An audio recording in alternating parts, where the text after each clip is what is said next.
Hoy vamos a hablar del origen de la aventura del Vellocino de Oro. ¿Por qué se perdió el Vellocino? Siempre hemos contado que iban los argonautas a Colquiri a buscar el Vellón de Oro, pero ¿y por qué estaba allí? ¿Por qué estaba en Colquiri? ¿Qué demonios era finalmente aquello? Bueno, una historia un poco compleja. Hablábamos el otro día de las invasiones de los arios, de los griegos que nosotros conocemos, que no siempre estuvieron ahí. Antes en ese lugar que hoy llamamos Grecia, ellos llamaban Hélade, se llamaba Pelasgia, y vivían allí los pelasgos. Tenían otra religión, adoraban una diosa. Y fueron viniendo los jonios primero, y después vinieron los eolios, eran un poco más vigorosos que los jonios, y por ahí tomaron una ciudad de Beocia llamada Orcómeno y se instalaron allí. Y consiguieron que las ninfas del sepulcro de Minia, que era un jefe jonio, los tomaran por esposos. Y fueron llamados los Minias.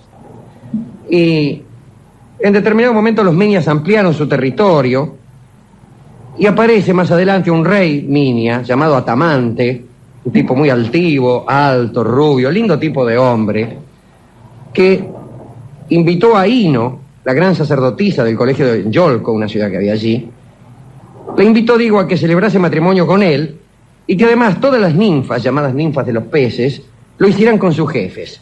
Es decir, un matrimonio multitudinario. Pero que además venía a romper la tradición de esas minas que no se casaban, sino que tomaban hombres en las orgías, estableciendo el sistema matriarcal. A las ninfas esto le planteaba un problema. No podían decir que no porque los minias eran realmente muy poderosos y estaban bien armados. Entonces si las minas decían que no, los tipos se iban a enojar y iban a armar un lío ahí.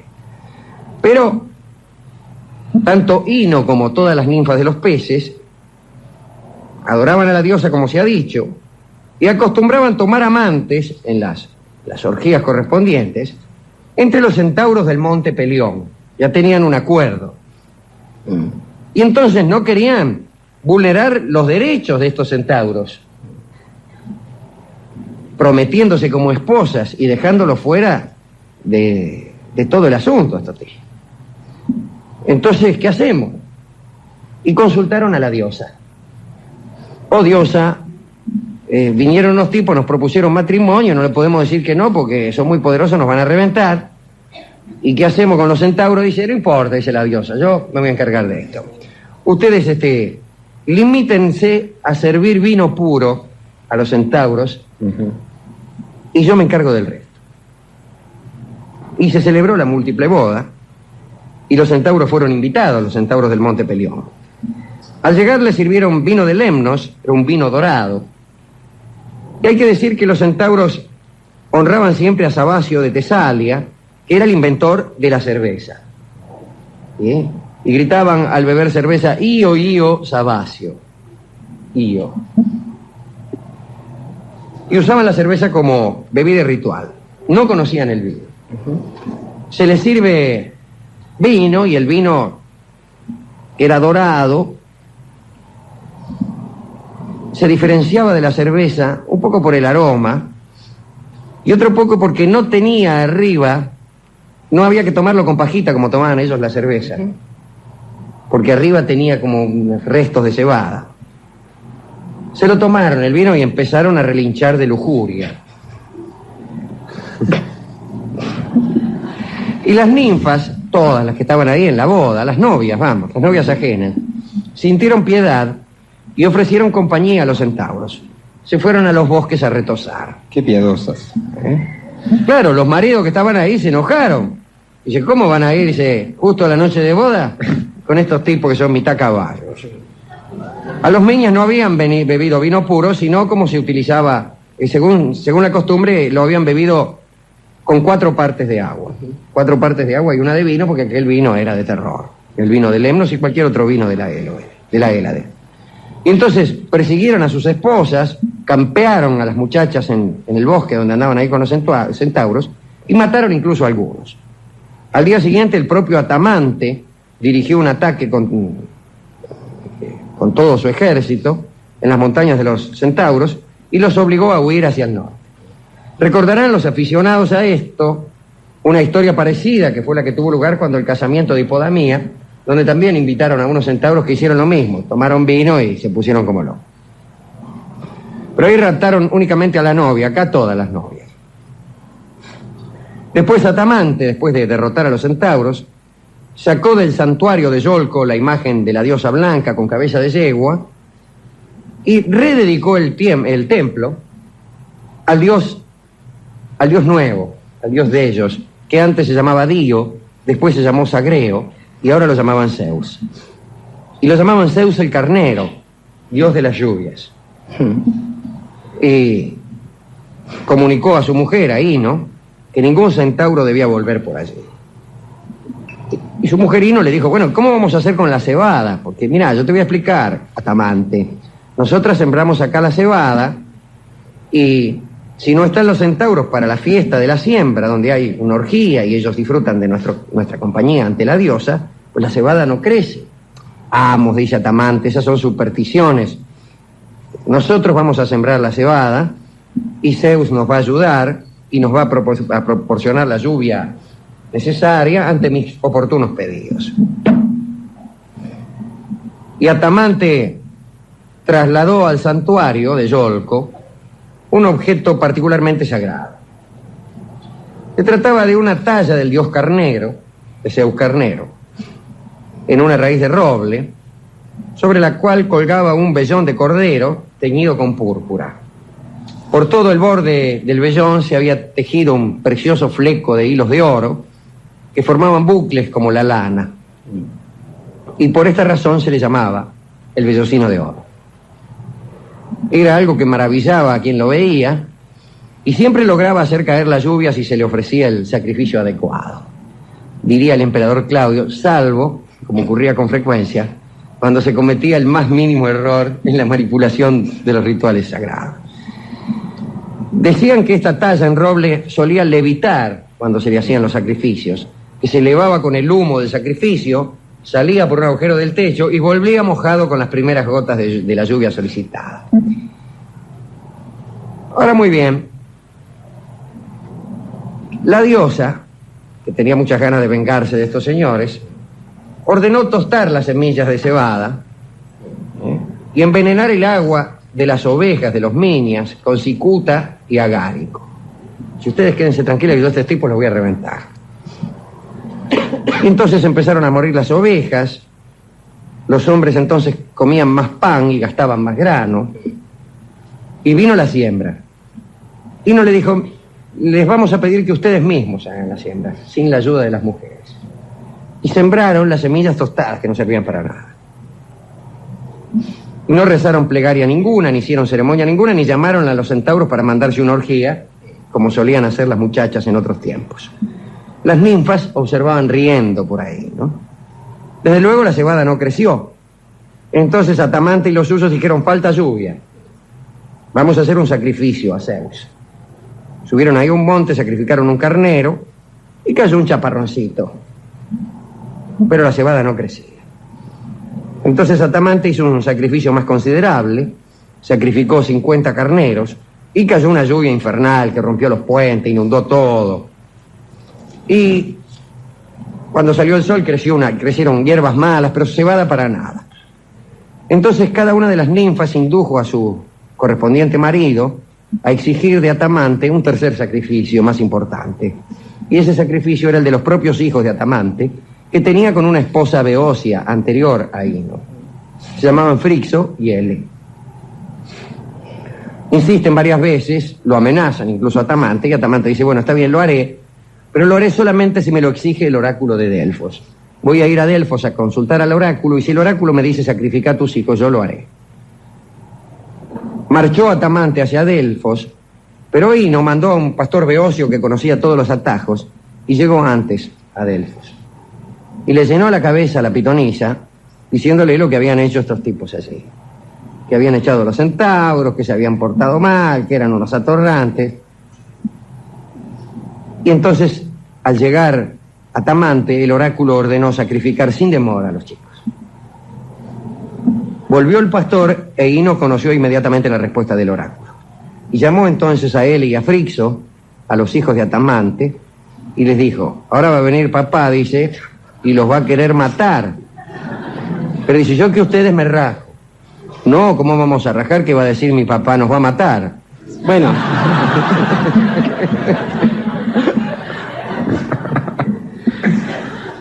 Y él les dijo que después de todo ellos todavía no tenían la orden oficial del viejo, que lo mejor era rajar antes, que después de todo aquello que era, que sé yo, a ver, les llenó la cabeza y fácilmente los convenció. Y además, justo en ese momento, apareció Néfele, que era la esposa beocia de Atamante y era la mamá de Ele y de Frixo. Entonces todos juntos, Ino, Ele, Frixo y Néfele, conversaron y dice: bueno, para que se decidan yo les voy a dar unas hierbas que producen un sueño y en ese sueño se les va a aparecer la diosa y les va a dar instrucciones.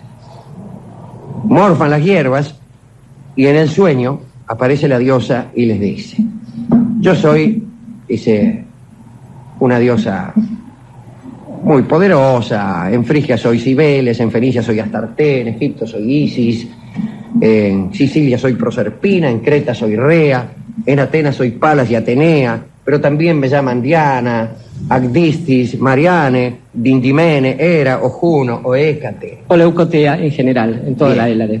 ¿Qué es eso, la diosa blanca? Bueno, esta noche hagan esto. Fíjense que acá hay una cosa, dice: Zeus y Apolo, que son los que ordenan estas cosas, tienen poder solamente sobre Grecia, pero yo tengo poder sobre todo el mundo. Entonces esta noche ustedes suban juntos al recinto sagrado, donde está el carnero, van a estar dormidos los guardias, ustedes llévense el vellocino de oro y la imagen del carnero y bájenlo a Yolco. Ahí en la puerta de Yolco va a haber un mensajero con una varita blanca, los va a llevar hasta una playa donde una nave corintia los conducirá hasta Cícico en el Mar Negro. Y ahí todo va a estar bien, ahí en Cólquide hay un rey, etcétera, etcétera. Pero dice, deberéis durante toda la travesía mantener un silencio, no hay que hablar. Se despertaron los chicos e hicieron lo que les indicó la diosa. Fueron al recinto, estaban los guardias dormidos, sacaron la imagen y el vellocino, por turno lo fueron conduciendo hasta Yolco. Ahí había esperándolos un mensajero, el mensajero los llevó a una nave corintia que había en las playas y zarparon con la nave. Navegaron hacia el estrecho de Dardania, que lleva desde el Egeo hasta el Mar de Mármara, y en ese lugar hay una corriente muy peligrosa. La nave estaba a punto de zozobrar y Ele habló, rompió el silencio que le había indicado la diosa, trastabilló y cayó al mar y se ahogó. Y desde ese entonces el estrecho de Dardania se llamó el Helesponto, es decir, las aguas de Ele. Las aguas de Ele. Pero Frixo llegó a Cólquide sano y salvo y entregó el vellocino al rey de Cólquide, que se llamaba, como ustedes saben, Eetes. Y Eetes colgó el vellocino en un recinto sagrado custodiado por una serpiente oracular. Y en esa serpiente residía nada menos que el espíritu del que le robó el fuego a los dioses, Prometeo, que era amigo de la diosa blanca. Había una gran disputa entre los olímpicos y los seguidores de la diosa respecto a si Prometeo había creado o descubierto el fuego, si solamente lo había robado a los dioses. Los olímpicos decían que lo había robado. Aquí dijimos que dentro de una caña. La verdad es que lo había llevado el fuego, la chispa olímpica, la chispa del fuego olímpico, dentro de un hinojo. Y había un cierto hinojo que crecía en aquella región, que medía como 2 metros, y que se usaba para llevar dentro fuego, porque se podía meter una brasa dentro del tallo del hinojo y transportarla lejos y después encender fuego, porque aguantaba mucho tiempo.